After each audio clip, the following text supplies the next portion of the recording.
Безбедносната ситуација генерално и во Куманово и во овој регион е стабилна. Што се однесува до сообраќајот, нормално е дека имаме премногу возила во летниот период, посебно заради тоа што има и прилив на луѓе кои што се враќаат од работа во Куманово.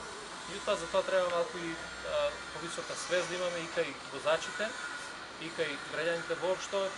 Полицијата е на терен, преземаме мерки превентивно да делуваме во однос на регулација на сообраќајот, меѓутоа сите заедно можеме да се помогнеме ако сакаме да имаме безбеден град. Куманово е ваш матичен град, со оглед на тоа дека ги знаете целите точки во сообраќајот кај што се. Имаме многу реакција од луѓето кои што во вечерните часови се на кејот и таму многу брзо се вози и не се почитуваат обичајните правила.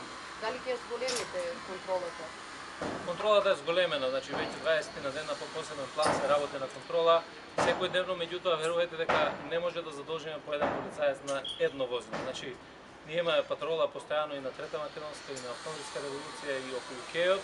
Меѓутоа за тоа мора да помогнат и возачите и граѓаните генерално ако сакаме да бидеме безбедни во делот на сообраќајот. Инаку се што е потребно не само во Куманово, во сите градови на Република Македонија, македонската полиција ќе се доближи до граѓаните со цел да имаме поголема безбедност, меѓутоа и поголема соработка помеѓу граѓаните.